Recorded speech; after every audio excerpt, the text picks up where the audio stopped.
CLICO policyholders in Barbados start getting their money back years after the insurance companies collapse, and in sport, a second victory for West Indies in the ICC World Cup qualifiers. I'm Ricardo Roberts, and this is Caribbean in 10 for Thursday, March 8th. I'll be back with the details after the break. But you've been working on this sort of research for your entire lifetime, as far as I can see, Carl, both as an architect and an urban planner and an advocate and a writer. Was there anything new revealed in what's happened this year? I wouldn't necessarily say it was new, but it was kind of a wake-up call. I mean, we just recently in Northern California experienced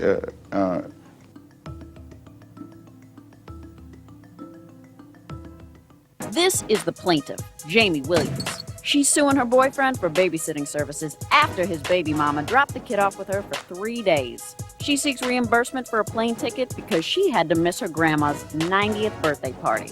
She's suing for $450. This is the defendant, Tyrell Johnson. He says he didn't know his child was left at her house, and since they're a couple, how's she gonna sue him for looking after his seed?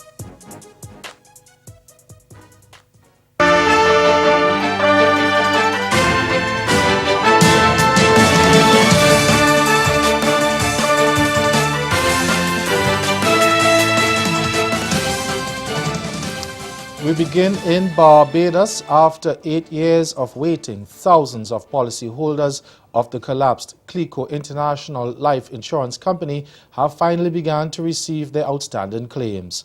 Resolution Life Assurance Company Limited is now managing the bankrupt insurance company, and just 2 weeks into its lifespan, the company has already paid out almost $1 million to Barbadians who were policyholders.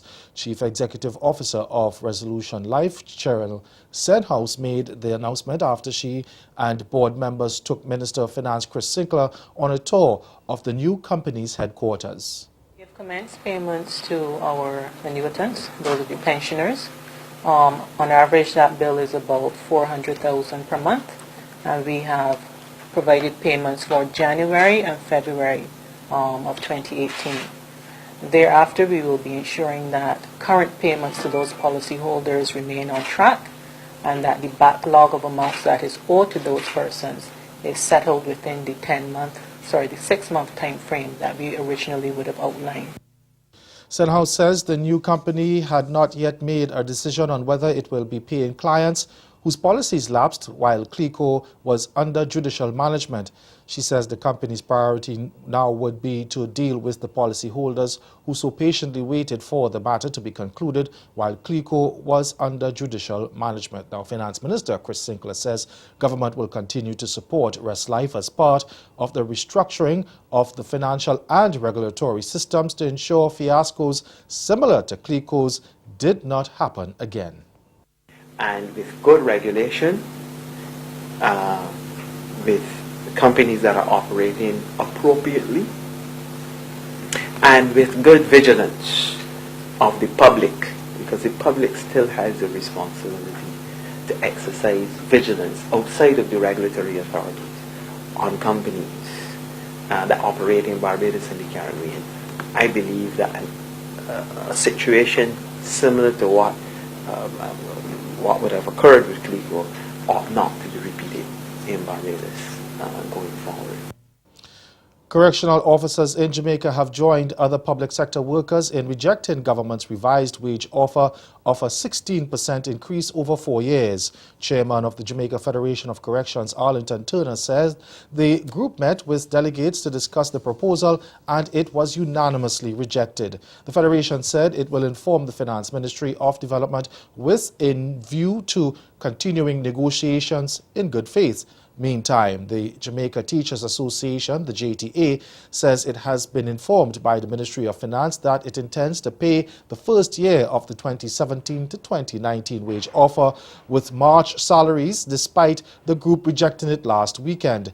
In a release issued yesterday, the JTA said it has not agreed to any such payment plan, and it says the move to go ahead with payments is unprecedented in light of the fact that salary negotiations have not been concluded nor a heads of agreement signed. The JTA says if the Finance Ministry goes ahead with the payment, it will view that as tantamount to union busting and a breach of collective bargaining rights. In Trinidad and Tobago now, several Muslim leaders, including Jamaat al-Muslimin leader Yassin Abu Bakr, met with the Prime Minister yesterday afternoon to discuss the anti-terrorism bill. However, leader of the Islamic Front, Umar Abdullah, was not allowed to enter the meeting, and he's demanding answers. Yassin Abu Bakr was allowed to go in there. I wasn't allowed to go in there. So I am seriously questioning the reasons why I was not allowed to go there.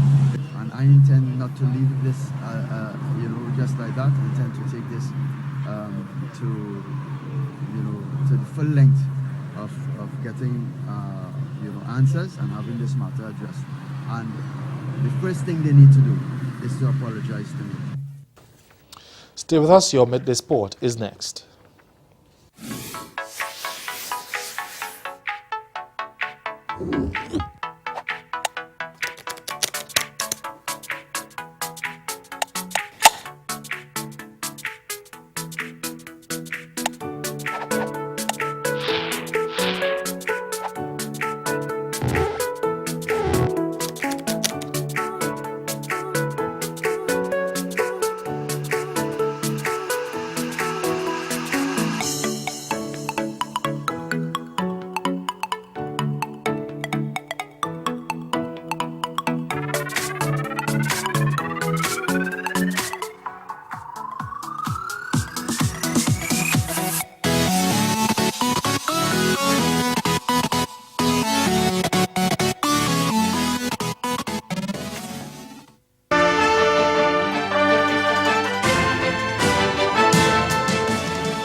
A 5-wicket haul from Carlos Brathwaite and 99 from captain Jason Holder was enough for West Indies to secure their second victory by 6 wickets, this time against Papua New Guinea in the ICC World Cup qualifiers.